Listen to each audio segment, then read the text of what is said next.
Ran is basically, it's Akira Kurosawa's. I mean, it was his first film in 5 years when it came out in 1985. Now it's getting a British re-release. It's fascinating when you read about it, like the kind of the duds that he'd made before it.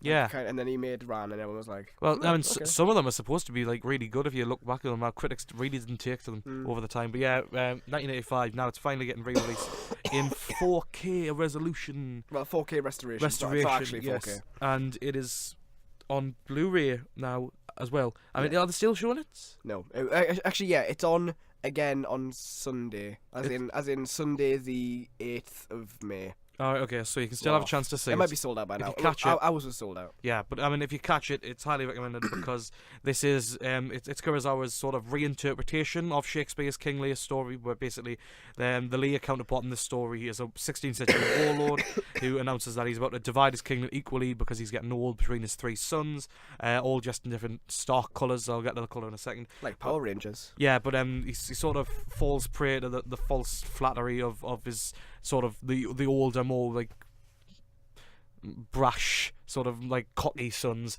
rather than giving any power in his kingdom. There's actually one decent son that he has, and because of that, it allows, well, because of his pride, it allows sort of the whole kingdom to dissipate as the sons sort of collapse within their own foibles, and the one decent son is getting sought out to sort of get the kingdom back together, and it's epic.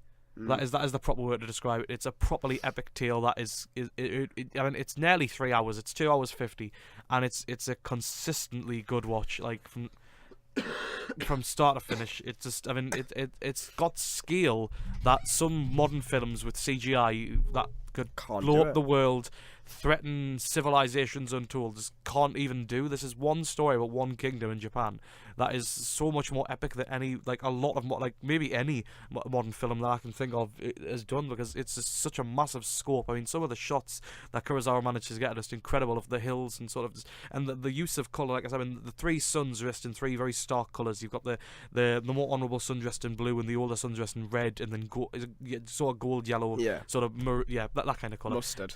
Mustard colour. There you go. My blue, red mustard. Yeah, but there's very stark colours, and that allows a great contrast, because obviously the armies all have bannermen and they all have costumes where they hold the colours of the sons who are in charge of that regiment, and it is very stark when they go into battle with each other. You've got that conflict, and near the end, when it is the two sons, I won't spoil, obviously, classic, see it, and near the end, these two sons, the red and blue son, it's a great contrast to see these colours sort of combine, you know, the classic red and blue, the classic colourful context like black and white, but, you know, it's an amazingly well done film, so many fantastic battle scenes, so epic scope, really fantastically delivered. I mean, there is one character that is really irritating. Yeah. And like it looks like he's wearing like an Adidas tracksuit as well. Yeah, he gets some really profound dialogue, but like I don't know if it's just like the way he's written or if it's like the way the actor delivers it, but it's really, really irritating. But I mean, considering that it is a 12, it's an incredibly. I'm just going on the BBFC site to make sure it actually is, because I for whatever reason I wasn't really paying attention when the BBFC call came up. But yeah, 12. Multiple bloody battle scenes, decapitations. I mean, it's seppuku. Towards the end, when like a head gets cut off and there's like blood splat up the wall, it's like the entire place exhaled. Like, see, those kind of deaths, so they're just funny, aren't they? Just like so over the top. It's savage for a 12 year. Maybe that's what it is. I thought it was like sort of like. Yeah, like I don't know, historical because violence. It's over the top, but on the contrary, like Tarantino's stuff gets 18s because it's like shotgun, that's like graphic, and like other stuff, detailed, and like really detailed, like visceral. But it's brutal. But like I said, scope amazing, really well told story. I mean, it's King Lear. You know, when you reinterpret that, you really kind of go wrong. And he's done extremely well here to keep it the same sort of structure, but bring it in, import it into the Japanese setting. I don't know why. I'm interested in that sort of period of like feudal Japan now. I mean, after I've seen Seven Samurai and everything, like it's a really interesting period, and I really want to. Like I'm just a really well told story, a really just an epic film, and easily one of the best I've ever seen, probably. And I'm so glad we got to see it in the cinema, because it was just a breathtaking experience. Despite the fact that, I mean, the ending for me was, it felt like it was building to something more, and then it sort of ends. But I realised that is exactly the storytelling point, and I feel like that's just me rather than the storyteller and Kurosawa himself. So that's my folly. But yeah, just an epic, breathtaking piece of cinema. It's my first Kurosawa film, so I was naturally. Well, it's only my second, so I will endeavour to watch more. I did like very much. It was like because I was sat at the very back, like in the corner, like against, like touching 2 walls. Like the gap between my seat and the wall was too much, so I couldn't like put my head on the wall to see the subtitles. The guy in front of me had the biggest head, so I had to keep like sort of leaning across to see the subtitles. And on Tuesday, my neck was in absolute agony. It was horrible.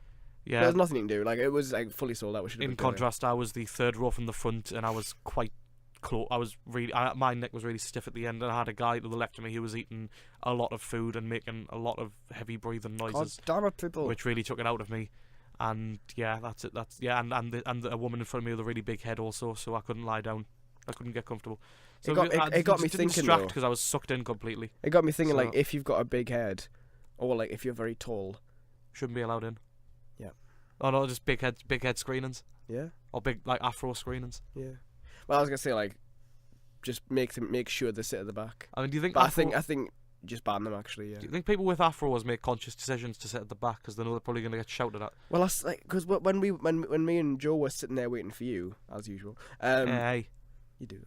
There's this like massive guy who was like lurch, like the size like 6'6" or something like. Because he can't discriminate, but no. Like, at the end of the day, he's taking up a big part of the screen if he's big or like. And he went in around, and I was kind of like, I really hope I'm not sat behind him. And then in the end, I kind of like pretty much like could have been because he was like just as big.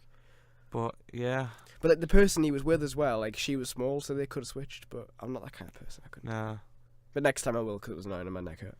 Yeah. But yeah, I like Van very much. I liked it very much for all of the reasons that you said. Great soundtrack as well. Like, yeah. It felt like you could have had a lot of those framed on your wall. It was like a bit of painting. Yeah. But, yeah. Well, like it's funny you should mention paintings because obviously Kurosawa, it took a lot of planning in this film, and he did the storyboards as paintings. He spent a lot of the pre-production time was spent painting the storyboards, and it's amazing when you look at them. He's obviously a very passionate director. Yeah, I definitely want to see more Kurosawa now.